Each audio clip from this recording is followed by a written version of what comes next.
Welcome to the Jamey Chadwell Show, sponsored by Hendrick Toyota. Kevin O'Rourke alongside the Charleston Southern head football coach as the Bucs get set for a big road game this Saturday at Liberty. 3:30 kickoff up in Lynchburg as the Bucs try to go 8-3 and 3-2 in Big South Conference play. Big win, fun win for the Bucs this past Saturday at Buccaneer Field, 44-14 over Gardner-Webb on Senior Day. And Jamey, you guys wanted to start fast, and you sure did. 27-0, 12 minutes in, and another great performance coming off of Monmouth. It was. We talked all week about just getting off to a great start and shooting our guns quickly and not leaving any bullets in the chamber. And our guys came out and in all phases and dominated. It was that first quarter. You know, you don't want it to end when it's going like that, but it was a special day. I was proud of our seniors and to be able to go out with a win, last home game. And to be able to enjoy that experience, it was worthwhile. Defense pitched a shutout against Monmouth, come out, shut out Gardner-Webb until late in the third quarter. They've been excellent lately. Yeah, played really well. You know, got our confidence back there at Monmouth and did a lot of good things. And then I think came down here and their receiver was really good. And I think we really took him out of the game. And you can just see our guys building and building. Anytime you score 2 touchdowns off of defense, you've had a good day. Then offensively, Austin Brown really made some plays in the passing game in the first half, and second straight week, you guys were able to get that rushing game going. Yeah, it was big. I thought we had a good game plan as far as trying to get Austin involved, get him comfortable, and he made some big plays really early. And what that allowed us to do is open up Christian inside, and we had a great mix. I thought we really balanced and kept him off balance, and it was good to see us have that type of success through the air and in the run game. Able to clinch a second straight winning season. Now you go up to Liberty with some confidence, but that winning season, second straight year, that's a big thing for this program. Well, it is. You know, I think any time that your goals are every time is to have a winning season. You want to win more than you lose. I think that's everybody's #1 goal. When you've not had a lot of that success here consistently, that's a big deal. You coming off the wins that you had last year, and then you had some high expectations, and maybe we've not met those.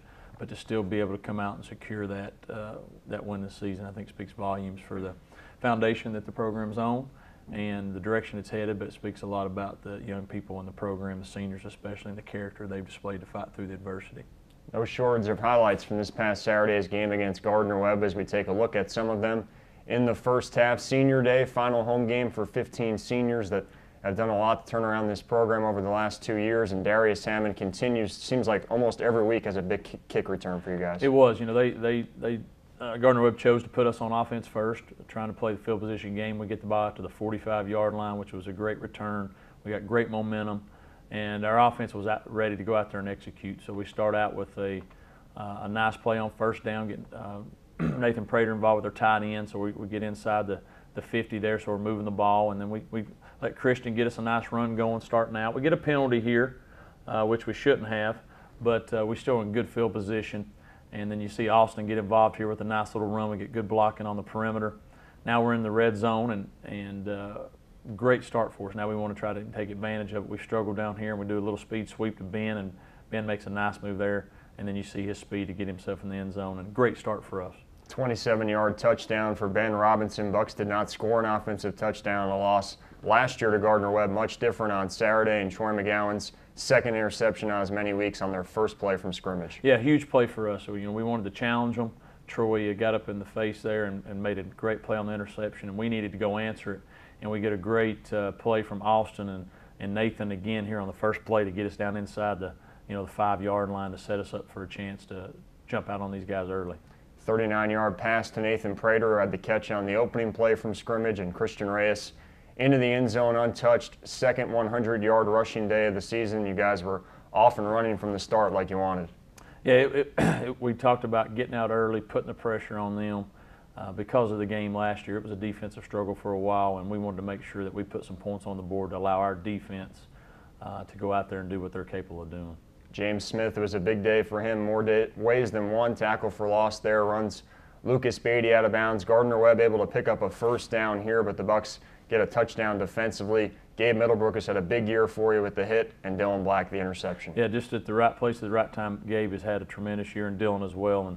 And Dylan just seems to have the knack for those interceptions, the little tips and those things. That's huge for him to be able to take the lead, be up, and then their defense get something like this when they look like they're getting a little drive going. I think really took their wheel.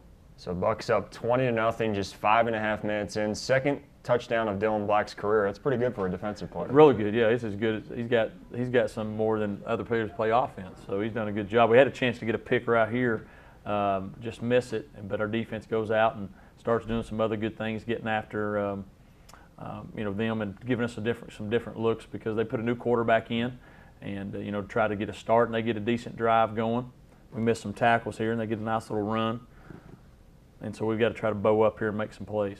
Gardner-Webb able to take it into CSU territory for one of the few times in the half. Skylar Skurzik and other seniors had a good year for you with the sack there. Yeah, I think Skylar's been tremendous. I think our D-line in general, those senior guys have made some nice plays for us to help us play good defensive football. Gardner-Webb able to back the Bucs up. Christian Reyes, though, breaks free here. 83 yards, career-long run. Just runs out of steam a little bit there at the end. Yeah, the piano got on his back there about the 35, but it was a heck of a run. I think he was probably wanting to get tackled. He was so tired. But then we come out and don't execute a play, and we fumble. Doesn't work out. Play doesn't work out there. So we waste that opportunity. We give them a little energy, which you didn't want to. But then we come back here, and our defense comes back out and has to get us a stop. Chance for Gardner-Webb, you said, perhaps to get some momentum turned around a little bit, but DeMaurice Freeman comes up with the interception. Yeah, here. Big play. They hit us on that last year, and we were ready for it this year. So the turnovers wipe each other out, and we need to go back and put some more points on the board. The Bucs get it right back. Third turnover of the first quarter. Charleston Southern with 213 yards of offense in the first 12 minutes of this game. Austin Brown on the ground here, and then he goes up top for Nathan Pereira. Yeah, this was a big play. We wanted to set up a play action. Austin does a great job moving in the pocket, and Pereira goes up and high points the football. That's how you draw it up. And great play, momentum. They're done. We knew they were over with. Gardner-Webb after that, we knew the game was done. 27-0, 12 minutes in. One of the crazier starts you've been a part of as a coach. Yeah, that's you can't ask for anything better. You're sitting there going, man, this is as good as it gets. It was pretty good, and. We can start like that, we'll be really successful. But we wanted more. You always want more. Mike Holloway picks up a third down there on a completion. Austin Brown, 10 out of 13, 183 yards and a touchdown in the first half. Had a chance to put more points on the board here, couldn't convert. Yeah, disappointed. We score a touchdown, we get a foolish penalty that we didn't have to score. So you're up there, and then right here we just force a ball. We shouldn't have. We got a guy open, but he misses him, and they get a pick. And at that time, just try to run it, and let's get a field goal out of the deal if we have to. And so you're sitting there, you feel like you should be 34-0 right now, and you're greedy as coaches. You want to put as many points on the board as you can. So there's no way a team can come back. A couple of catches for Colton Korn on this drive late in the half as the Bucs are able to tack on 7 more points to this lead, and Austin the last 2 weeks has looked more comfortable, it seems. Yeah, he's gotten more comfortable with the people around him. We've had a lot of moving parts because of injuries and some things, and now that we're sort of settled that down, he's gotten himself to where he's playing the level he's used to playing, capable of playing. You see Darius Hammond getting a touchdown run there for us, so to go in at halftime up 34-0, we feel good with the way we were playing that was going to hold up. Saw the 32-yard catch for Chris Theodore to set you guys up on the goal line. He brings a lot to the table as a blocker and a receiver. Yeah, Chris is a really good all-around player for us and understands what we're trying to do. Deceptively fast because he's long. He really blocks the perimeter for us well, and then what that allows us to do is do some play action, and he's been the beneficiary of nice play action passes. And Chris, missed the first 6 games of the year for a suspension, and these last few, he's really made up for that time. Played really well. And happy for him that his senior year is going well. So all Charleston Southern in the first half. Bucs on top 34-0 over Gardner-Webb at halftime. We'll take a look at the second half after this. You're watching the Jamey Chadwell Show, brought to you by Hendrick Toyota.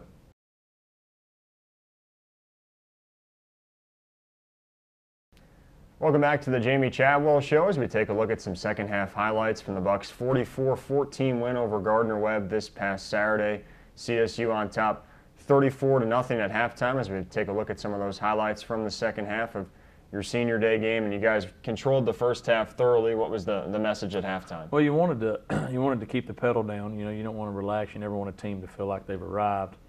And so we were hoping to come out and keep putting some points on the board and do some things. And so we have an opportunity. We kick off to them, and our defense comes out and does a nice job. We get them, pinned back in here about the 25. So you wanted to keep the intensity up. I don't think we did a great job of that. Obviously, they scored some points, and we didn't put as many on the board that we needed to. But I still think that our guys came out, executed what we needed to do to get the victory. That was the bottom line. CSU up 34-0 at the half after outgaining Gardner-Webb 362-100 in the first half. Lucas Beatty, the quarterback for Gardner-Webb, he's gotten beaten up a bit this year, and you guys were able to get to him a lot on Saturday. Yeah, that was the plan, obviously, to give him as many different looks as possible, try to make him make some throws into some tough coverages, and do some things that would give him some issues, and I thought we did that. Bucs able to get Gardner-Webb off the field on the opening possession of the third quarter, and weren't quite able to get it going offensively in the third quarter. Yeah, we had, we went a 3-and-out, I believe, to start our drive, and then on our second drive, we really moved the ball well, had a big play on third down, and have a chance to get down inside the red zone. With whatever it was, 4 minutes left, we only had the 2 series there, and so you're down here inside the 25, and you got an opportunity to put some points on the board. You just have to settle for a field goal, and our kicker doesn't really get a lot of height on the ball, and they get a block, so you get nothing out of it. So you're frustrated. You feel like you at least should have got 3. And then Gardner-Webb, to their credit, comes down and answers, goes right down the field and scores, and on us to get back in the game. 46-yard catch for Chris Theodore, highlighting that drive for the Bucs. Gardner-Webb able to get on the scoreboard here and snap a stretch of almost 8 quarters where your defense held the opponent scoreless. 46-yard pass play there gets Gardner-Webb on the scoreboard. Yeah, they got us in a man protection, a man-free coverage, and got us. We didn't get to the quarterback, and they got the score. And then we come out, we want to drive, and we make just an errant throw there, and it gets tipped, and they get the ball back. So now you're going back where they got a chance to score. You hope your defense holds them.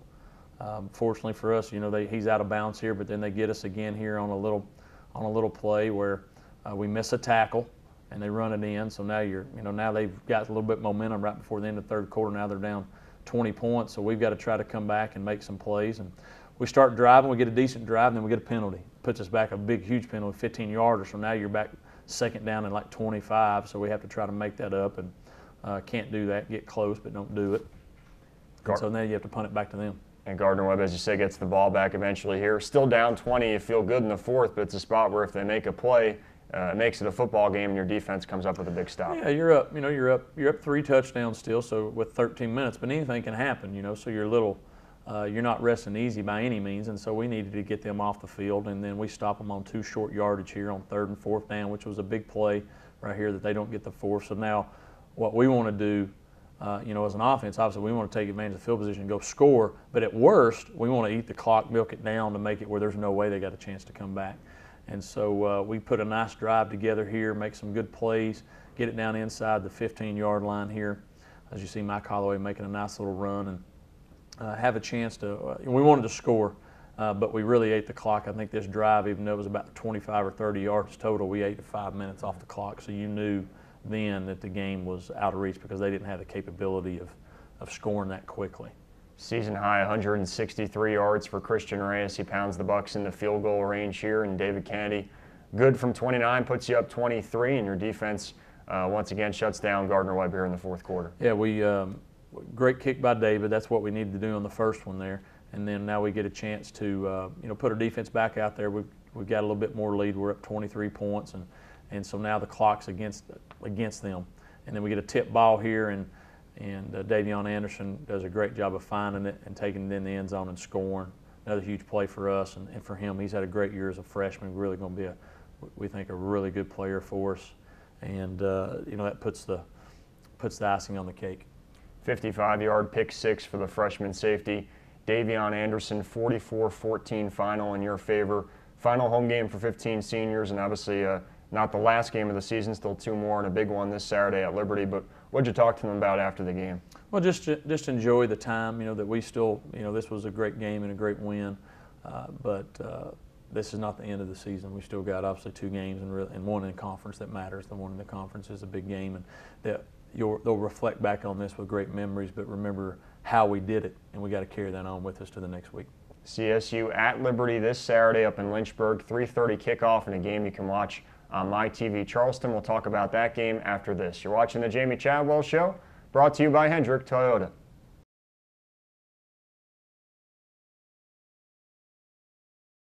Welcome back to the Jamey Chadwell Show. Charleston Southern at 7-3 will try to get their 8th win of the season this Saturday at Liberty, a big one up in Lynchburg. 3:30 kickoff. We'll talk about that game in a little bit, but first, the award-winning First Impression segment. Again, please stop flooding our inboxes and voicemail boxes, whatever you call them. Does anyone listen to voicemail anymore? I don't think so. Yeah. Anyway, first one is James Smith, your senior nose tackle. Special day for your seniors, most special day for him. When did he come to you guys and tell you he wanted to do this? I think he told us about a month ago that hey, he wanted to do it here. Maybe a little bit longer than that he wanted to do it. And I said, are you sure she's going to say yes? Because if she don't, that's going to be pretty embarrassing. He's like, no, I'm pretty confident. So it was a pretty special day, obviously, for him and her and their family. And we're happy that she said yes, and I know he's excited about it. That takes some guts to do. It does. It takes a lot. But he's been confident in his life. That's the thing I said. And he's like, Coach, you got no worries. So he must do a good job being a nice boyfriend. Another highlight for the Bucs defensively, we saw it earlier. Davion Anderson's pick six got a lot of people excited, including your defensive coordinator, Chad Staggs. Yeah, I don't know. What do you think about that? Yeah, that's That's bad white people dancing is what that is right there. And so, but he's trying. He's learning. You know, I mean, we've had some picks here that we're trying to teach him, and they're doing a good job of teaching him. He'll be better. Best dancer on the staff. Best dancer on the staff. I would have to go with probably Coach Korn. Actually, Coach Staggs is a good dancer with the Charleston and some of those things. He's pretty good at that stuff, stuff that's choreographed, you know. But I would say Coach Korn would probably the best that had the most moves. The worst by far is Coach Isaac. He has no rhythm, ladies, nothing. How about yourself? I say I'm probably in the 2 or 3 range. Yeah. I'm better at up close and personal, you know, the dirty dancing type deal. Anything post 1995 I struggle with. Staggs a big Dancing with the Stars fan too? Probably. I would say that he's probably a closet dancer. He didn't want to admit it, but he probably DVRs it and watches it all the time. So he can learn, Sounds about right. Yeah. Charleston Southern at Liberty this Saturday, 3:30 kickoff. It's a Liberty team that beat you guys last year handily here, and a good team again, big challenge going on the road. It is. They got after us last year and really, cost us an opportunity to make the playoffs and cost us an opportunity to the Big South Championship. And there is their size, the way they play, the physicalness in them. They're hard to match up with because they just match up with the things that we do really well. So it's going to be 18, 19, 20,000 people up there. It's going to be their senior day. They're obviously getting ready for to play, the next week in the championship game. So they have a lot of reason to go up and play well. So we've got to play our best football game to have a chance to come out with a win, and that's going to be our challenge. Use that Gardner-Webb game from last year perhaps as a bit of motivation. Another chance to do that this Saturday, and really just to play a lot better than you guys did last year. Yeah, that's the main thing. I think, more than anything last year, we got beat. We didn't play very well, and they obviously took it to us, and there was part of the reason why. They took it to us, but we just didn't handle the situation. So regardless of coming up here, obviously we're going up to get a win. But the thing that we want to do is play our best and see if it's good enough. And we've talked about that all the time. Let's play our best, and then we feel like our best is as good as there is that we'll need. But let's play a good game and let's see what happens. You mentioned their size and physicality on both sides of the football. How do you try to counter that? Well, you hope you can get them in some situations where they just can't lean on you, like on offense. If we can get them in some third down and medium or longs, they can't just line up and run it at you. Third and shorts are going to be hard to stop because that's when it happens. And defensively, hopefully we can maybe try to spread them out a little bit, get them in some space, and then try to create some run lanes. What they did a great job of on us last year is we had no run lanes up inside. They really condensed everything on us, and it just made it hard on us. So we've got to try to find ways to get them spread out to create something for our inside run game. So the Bucs go for their 3rd straight win, Big South Conference finale here in 2014. 3:30 kickoff at Liberty, a game you can watch locally on MyTV Charleston. For Jamey Chadwell, my name is Kevin O'Rourke. Thanks for watching the Jamey Chadwell Show, sponsored by Hendrick Toyota.